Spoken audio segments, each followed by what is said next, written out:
A hero's duty ends when the struggle ends, because that's the point that's the point where the system was already fixed. And the purpose of that is not to build a throne for your name, but to fix your country in the first place.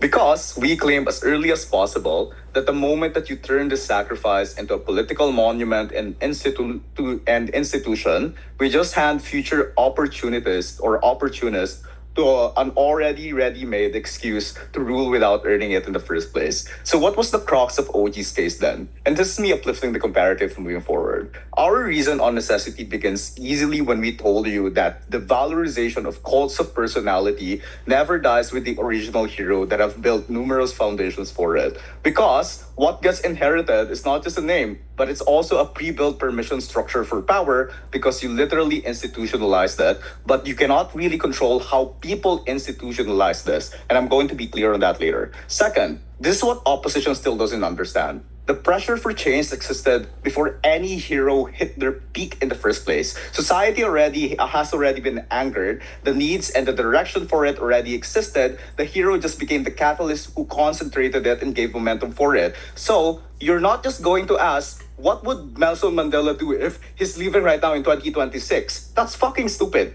It is always decided by the people and the needs of those peoples, and you always need a leader or a hero to direct the needs of the people or the voice of the people in the first place. That's why I don't really get why you should have a continuity for this direction, because we change what we need per evolution or per era in the first place. That's why the correct post-struggle solution is to improve living conditions and fix institutions, and not to turn the momentum into a political vacuum that cannot be updated or cannot be evolved, that gets inherited and abused. This means that post-conflict connotes already that these people are already hardened to vote for better conditions instead of hallucinating to calls of personality. But unfortunately, that's not going to happen in your world, since, again, you are building calls of personality. The world is not as politically hardened as Africa. This debate applies to every continent with very malleable voting base, where a lot of opportunists exist in the first place, and political dynasties are very prevalent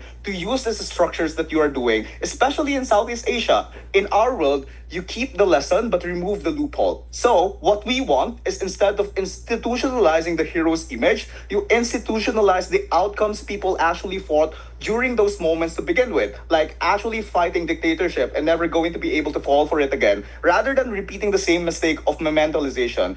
Be realistic with how you view this. In the status quo, people apply this differently. People are not as benevolent as what opposition implies. Literally, in the Philippines, Aquinas used their father's death to keep an ongoing power in order for them to be hammered into position. This motion clearly denotes that hardened personality will exist. But the way we delve with this goes differently, and we want to avoid bad application for this. This is why, instead of hardening those calls of personality to begin with, we want to fix this issue, and we want to make a better society by making them more informed and not entrenched to just one single actor. The POI of Joseph was important because he shows the delta in the debate. Op tries to say that it's on their side, that they have less party politics and fighting. But bro, just object this. Look around. How many average people associate legacy candidates with their ancestors to begin with? A lot of that is happening right now in the platforms where we get vague and unclear solution.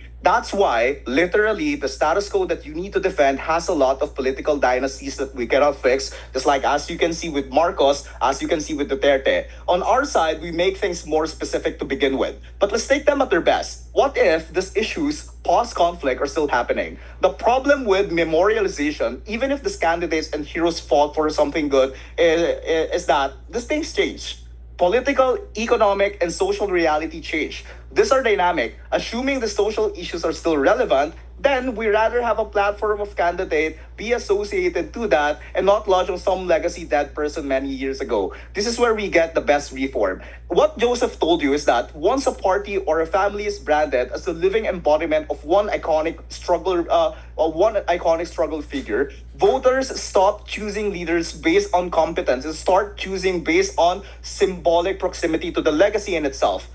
Note, not all voters are smart, especially in a lot of countries to begin with. And this happens across ideologies. It doesn't matter if the first actor sounded liberal, revolutionary, and reformist, because successors can still recycle the same emotional script of sacrifice and nationalism that we earned this to shut down the scrutiny in the first place that opposition wanted. The legacy then, in their side, becomes a shield that blocks accountability, that makes people more accepting of your political party to begin with because you're associated with this actor. So the political ecosystem in your side doesn't reward any merit at all. It just rewards inheritance. And even if it does create a merit, I'm not quite sure if it's going to be applied in all states. Secondly, this also destroys the standards because the standard case coming from opposition, because politics becomes about performance theater, and this is not a proof of capacity. This is why, in the status quo, people are trained to vote for branding, symbolism, and dramatic gestures because voters are fucking stupid.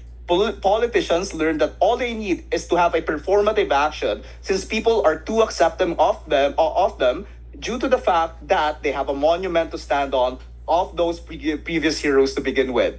That's why dynasties stay alive for decades even after failure, because the electorate is conditioned to treat this kind of criticism as a disrespect to the political ideology built upon them by those previous heroes, and to interpret this basic act of loyalty as patriotism for their country to begin with. So the Marcos example is exactly this: an entire political identity built around the narrative that is strong enough to survive history, survive scandals, and survive reality. Third, our counterfactual is straightforward. Politicians don't get to run on an inherited moral credit. If you can borrow legitimacy, you need to show actual benefits like building roads, building social services in order for you to get voted, because that's what the society wanted in the first place. Mechanistically, this changes incentives inside both elections and governance because parties can stop selecting candidates based on the surname, based on its affiliation, and it should be based on their capacity to begin with. This is the clinch of the comparative that Op keeps on missing, and still we didn't have any response at this point.